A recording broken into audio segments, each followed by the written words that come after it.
معزز مکرم اس مدرسے کے اساتذہ کرام اور ذمہ داران عظام اور میرے پیارے عزیز طلباء، میرے لیے بڑی سعادت کی بات ہے کہ مجھے حضرت مفتی نعیم صاحب نے اس پروگرام کی شرکت کے لیے مدعو کیا، اور مجھے اس بات کا احساس ہی نہیں تھا کہ میں یہاں آؤں گا اور مجھے بچوں کا اس طریقے کا پروگرام دیکھنے کو ملے گا۔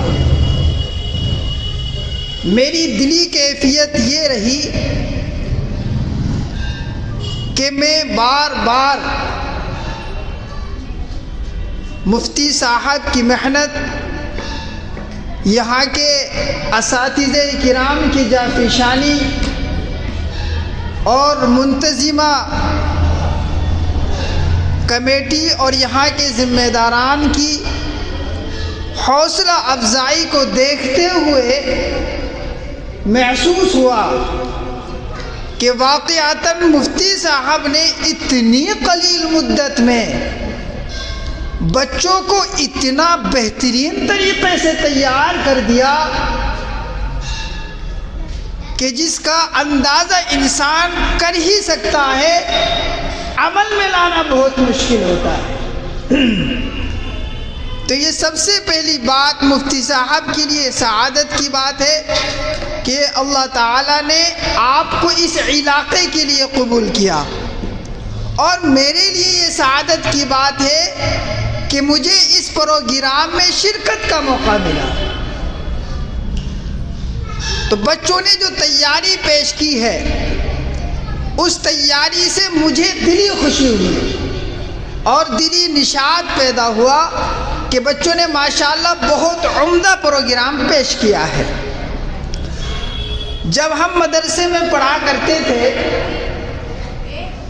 تو ایک مرتبہ میں مدرسے سے چھٹیوں میں گھر آیا،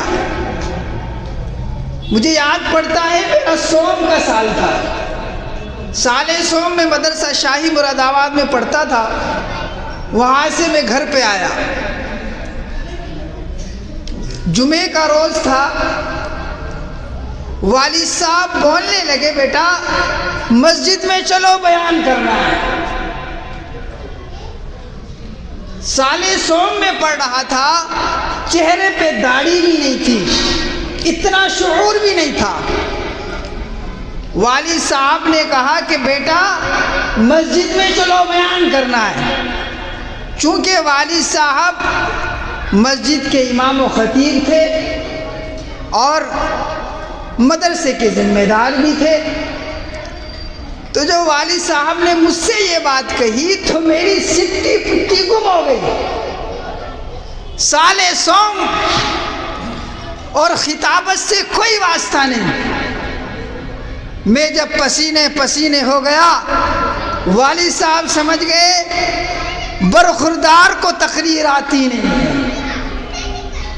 فرمانے لگے بیٹا مولوی تو بننے جا رہے ہو، سوم میں آ گئے ہو، گونگا مولوی مت بننا۔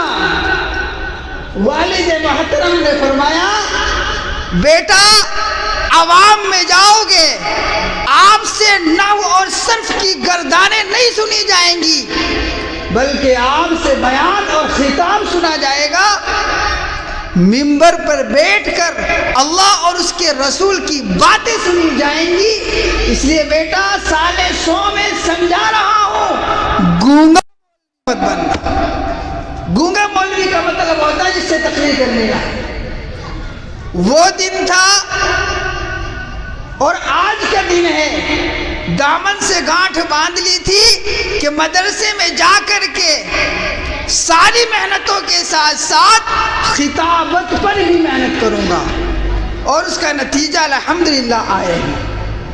تو میرے پیارے طلباء، یہ واقعہ دراصل آپ کے لیے تھا، آپ کو سمجھانے کے لیے تھا۔ مدرسے کا ماحول آپ کو سب کچھ فراہم کرتا ہے، یہاں رہ کر کے آپ نے صرف تربیت حاصل کرنی ہے، اس کا نتیجہ بعد میں جا کر کے آپ کو ملے گا۔ اگر آپ نے یہاں رہ کر کے خطابت پر محنت کر لی، تقریر پر محنت کر لی، یہ چیزیں آگے جا کر کے آپ کو بہت فائدہ پہنچائے گی۔ عوام آپ سے نو اور صرف کی گردانیں نہیں سنے گی، عوام آپ سے پارے نہیں سنے گی، بلکہ عوام آپ سے یہ سنے گی، مولانا جی چلیے بیان کیجئے، کس طریقے سے آپ بیان کرتے ہیں، کس طریقے سے آپ خطاب کرتے ہیں۔ عوام آپ کے خطاب سے آپ کو پہچانے گی، آپ کی شناخت آپ کی زبان بنے گی، آپ کی پہچان آپ کے الفاظ بنیں گے۔ اگر آپ بہترین مقرر بن گئے، آپ نے دین کی ترویج و اشاعت بھی کرنا ہے، قرآن کا پیغام بھی پہنچانا ہے، اللہ کے نبی جناب محمد عربی صلی اللہ تعالی علیہ وسلم کا پیغام بھی اپنی تقاریر کے ذریعے سے پہنچانا ہے، اور یہ اسی وقت ممکن ہے اگر آپ نے یہاں پر رہ کر کے محنت کی ہوئی۔ اور مجھے بڑی خوشی ہوئی، آپ کی محنت صاف نظر آئی، آپ کے اساتذہ کرام نے آپ پر بڑی محنت کی، یہاں کے ذمہ داروں نے آپ پر توجہ دی، تو یہ نتیجہ نکل کر کے سامنے آیا، بڑی خوشی ہوئی۔ اب میری دعا ہے اللہ تعالی حضرت مفتی نعیم احمد صاحب قاسمی دامت برکاتہ ان کی محنت کو، ان کے اسٹاف کی محنت کو، تمام اساتذہ کرام کی محنت کو، یہاں کے ذمہ داران کی جافشانی کو اللہ تعالی شرف قبولیت بخشے۔ وآخر دعوانا الحمدللہ رب العالمین۔